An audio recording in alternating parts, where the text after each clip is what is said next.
everyone. Welcome back to Risk Rewired, the energy dispute podcast from Burgess Salmon. My name is Jess Evans and I'm a partner in the energy disputes team here at Burgess Salmon, and I'm your host for this part 2 of our bumper episode looking at emerging legal trends in the energy sector. In part 1, I was joined by Serena Cheng KC and the Honourable James Allsop AC, both leading legal practitioners in energy and commercial disputes. In part 1, we looked at one of the most pivotal trends in the sector, being the development of climate change litigation, and more specifically, the role of the sovereign courts when it comes to shaping and implementing public policy surrounding the management and the mitigation of emissions. In this part 2, I am delighted to continue the conversation with Serena and James. In this episode, we look at another emerging trend in the energy sector. We've touched on some of the intricacies of climate change and the developments of litigation in this area, particularly across the different sovereign courts. If we perhaps look a bit more widely at some of the potential emerging trends, then we've seen some commentators talk about the development of good faith in English law, particularly in the context of energy contracts, when we're seeing, for example, unincorporated joint ventures who are together looking to develop pathfinder projects.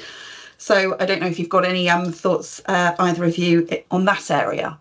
You are looking at new technologies that are being developed between new players in the market. So what we see a bit of is, let's say, a smaller process engineering company or a smaller engineering company that has a new way of generating or of disposing of plastics or some new technology. They partner with a larger player who's got the experience and the contacts and the supply chain to scale that in a way that makes it economically viable. So those two parties will walk down a road together, where on the technological side, they're very much in partnership. And I'm seeing contracts that are really very high value, very technically detailed, but they are bespoke contracts. They're not fitted contracts. They're not on any standard form. They don't contain fluctuation clauses, force majeure clauses or anything. But what you're seeing is a clause that says, we will build out this first stream, which we know is going to work. And then with the second, we will do this, which is take certain steps.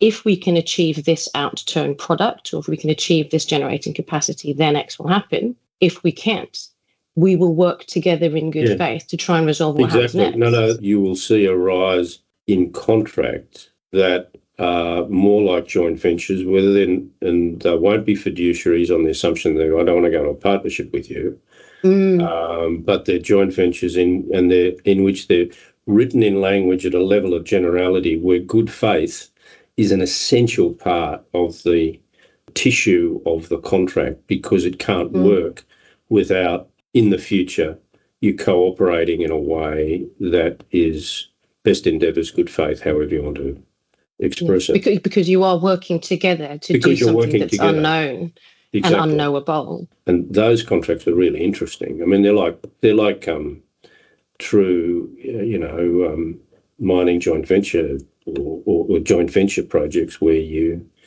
do everything that a partner would do without having you look at the person, you look at their skill, you look at their honesty, you're prepared to trust them, but you frame it that it's not fiduciary, it's joint venture. So good faith in the contractual sense must take the strain of these contracts being able to work without being fiduciary good faith. We have in the courts of English and Wales, we have the concept of relational contracts, which seems to be close to what we're talking about. And I was going to say exactly that. The development of good faith into English law, that is a huge turn. And Serena's already expressing very clearly her thoughts in terms of what that development could look like. But Serena, go on, take us further. Nietzsche said a lot of things. Nietzsche said a lot of things, but he did say, all taxonomers are evil, and if I may say, the English do like a good taxonomical body of categories. We do, and we don't like. Well, some of us that aren't don't particularly like good faith. I think, from my perspective, I'm seeing cases where the contract essentially walks the parties hand in hand to an edge. Yeah. And then at the precipice, there isn't anything left apart from working together in good faith. Exactly. And as an English lawyer, there's no safety in it. And I would much rather the contract had a route map that led me across the chasm rather than requiring me to trust, because I think it is a taxonomical problem and it is an English problem, but it's also a certainty issue. What are your obligations going forward? And I think, well, this is another podcast about legal, about certainty and contracts and how you get certainty. And I think I think this is a really interesting area for English lawyers and lawyers, common law lawyers and transactional lawyers, because you are entering a sphere that if you try to be too precise, it's like drafting a patent specification. If you're too precise, your invention is very narrow. If you're too broad, it'll be void and bad for obviousness, because the breadth of it, includes the donkey and the cart and the wheel. And so to the extent that firms are going to have to partner up, as it were, not in the partnership sense, but in the business partner sense, to go into the unknown, but not be partners, but to be joint venturers, there's going to be something has to take the strain for the lack of ability to be expressly precise, because you're working together to solve a problem you don't know where you're going. And you can call it a relational contract if you like. It's just a label. That this is where you have to, help each other. Yeah, and not look up in your own interests. In your own interests. But also, I think because these are with the Pathfinder contracts, people are doing things for the first time. They're doing it in a different way, and I've seen ones where there's an open book approach, if I may put it in that way, and there isn't a route across the chasm, but there is a statement that says within the boundaries of this, which is the funder's financial plan, and within a minimum offtake amount, which is this, which is what I need as the operator to simply keep it running, and that narrows the chasm. Without telling the parties how they should cross it, it gives them a roadmap that says, look, we've now got less of a gap to bridge, and let's hope that way, the good faith, the work that good faith has to do, the lifting that good faith has to do is less. Remembering what good faith is in this contractual sense, it's the contractual obligation to support the bargain you have entered. And not undermine it. It's not looking after their interests in preference to your own. It's not equity. It's an obligation to not just perform your obligations, but to support the bargain and not undermine it.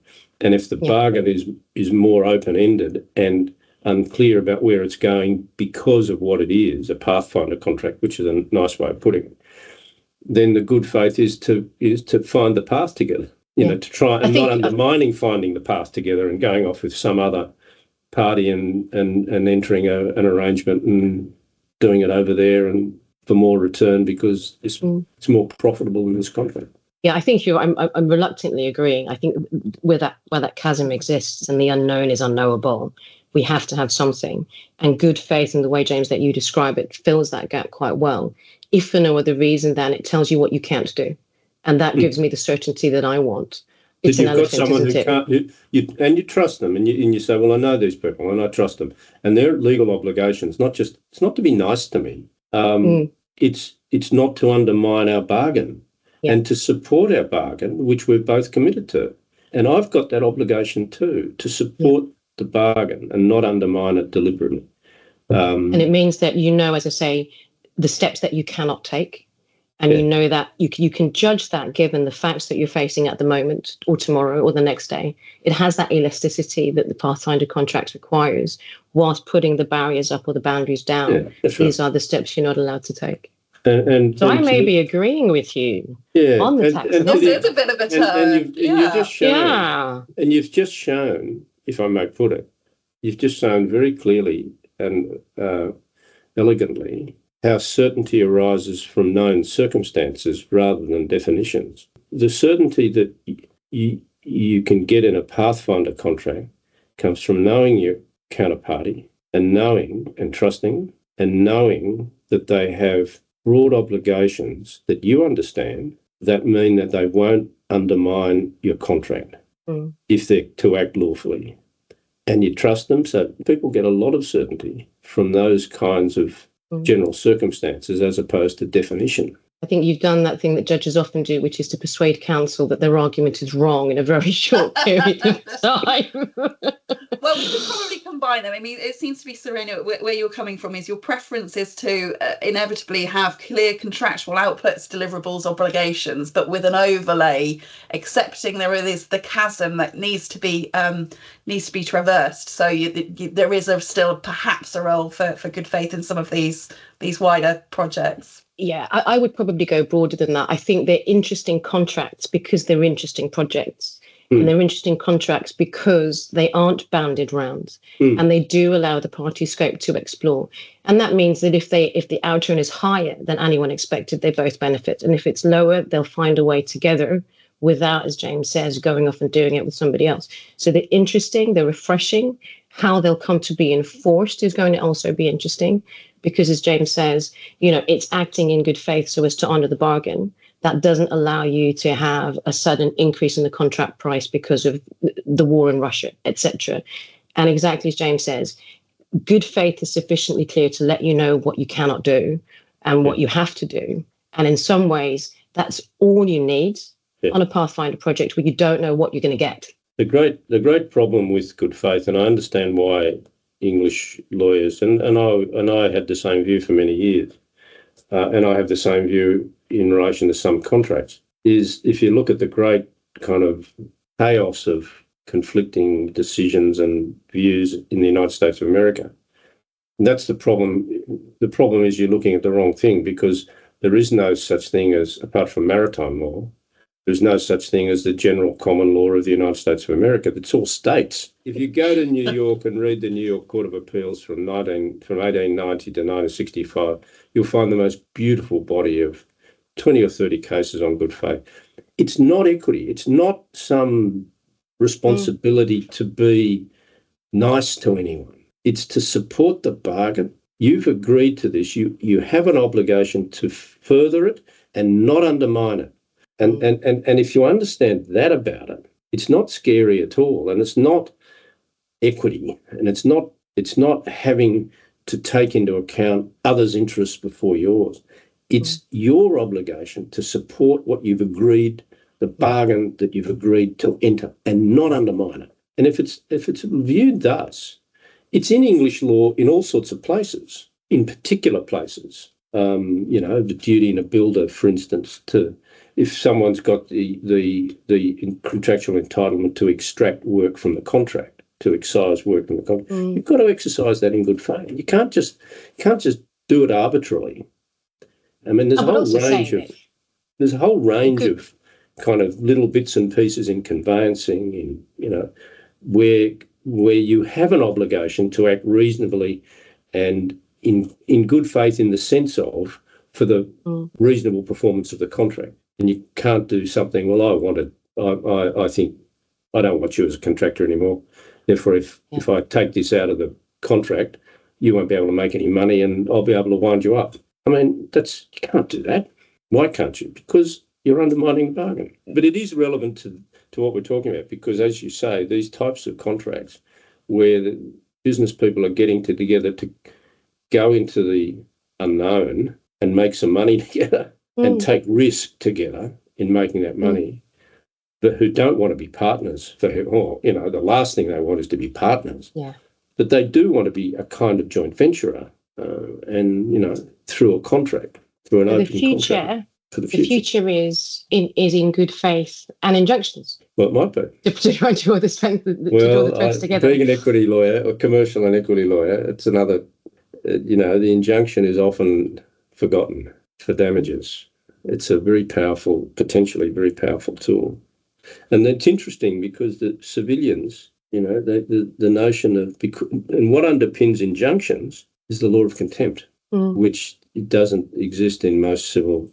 It's up to the executive to enforce. The idea of courts throwing people in jail who won't obey their orders is anathema to most civil law countries.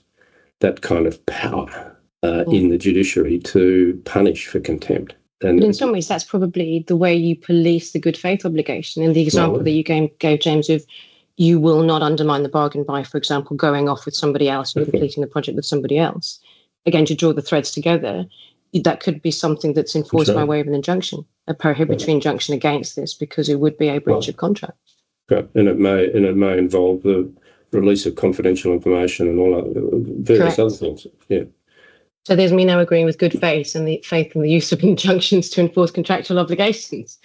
James, Serena, thank you so much for your time today. Your insights today are absolutely invaluable, and clearly these are areas which will continue to be hugely interesting moving forward. Thank you again for your time, and it's wonderful to have had you here on the podcast today. Well, thank you very much for having me. It's been a pleasure. Yeah, likewise. It's been a great pleasure. Thank you, both Serena and Jessica. Thank you for listening to Risk Rewired, the Energy Disputes podcast. If you'd like to know more about any of the points discussed today, or our energy disputes team more generally and how we can work with you, you can contact us via our website.